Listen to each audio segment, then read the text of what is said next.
I would say if you look at the characteristics that identify a more agile organisation, I think first of all, typically they're more successful, they're digital businesses, and they have fundamentally a different structure to traditional organisations. So I would say they're characterised by a strong core, but then they have a fluid edge. They have the ability to react more quickly. They're more customer centric. That, if you like, they're more malleable, and therefore, you know, if they're presented with changing customer dynamics, they can react more quickly.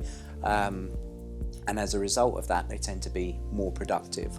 I think, you know, if you think about how they work in rapid cycles. So they're able to stand up a team very quickly. They're able to get thinking, creativity, and understanding of what is required to deliver a particular outcome and help drive that accomplishment. Whereas more, should we say, less agile organisations would take a lot longer to be able to react in that situation.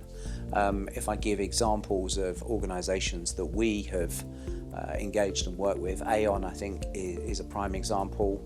One of the key enablers for them would be the technology piece. So it's about having devices, and obviously we're coming from a device landscape, but devices that drive employee productivity.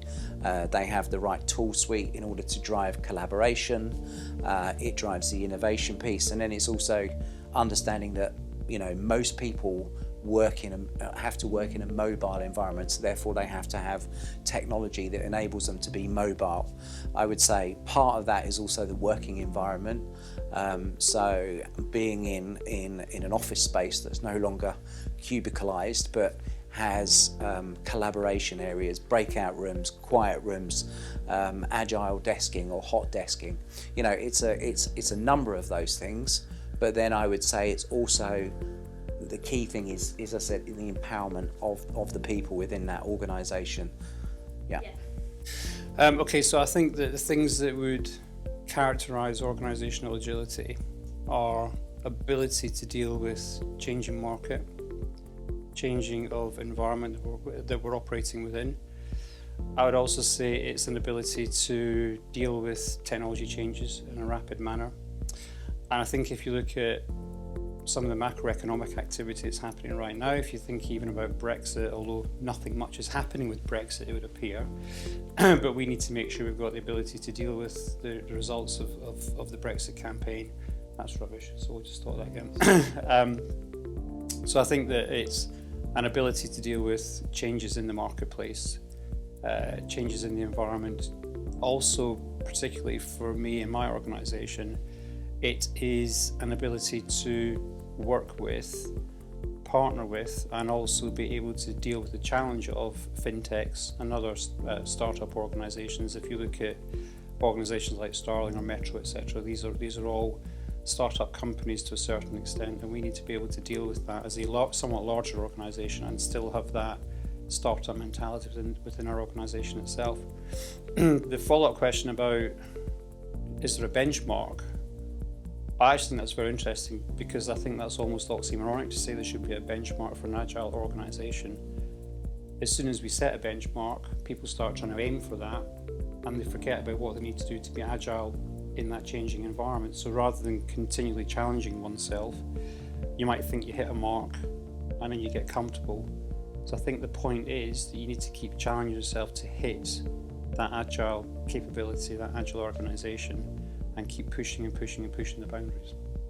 So when you look at organisations, and I have the pleasure of looking at lots of different organisations as I go around the world and look at the ones which have been successful and which ones aren't, it's definitely the ones which are moving to much more project-based orientation, and they're putting the right skills and capabilities together for the projects, whether they are within their organisation, local to their organisation or globally, or outside. So they're going, actually we've got a project to do X, what are the capabilities and skills?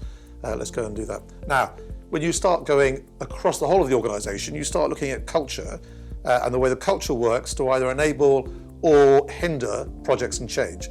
And actually, it's not a massive surprise to hear that large organisations aren't very good at change at speed.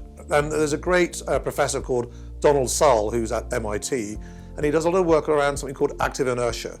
So there's a concept of we all know as large organizations that we need to change. We need to change the culture and we need to change the business model. But actually, we hope it's 20 years away rather than 3. So we talk about it, but we don't do very much.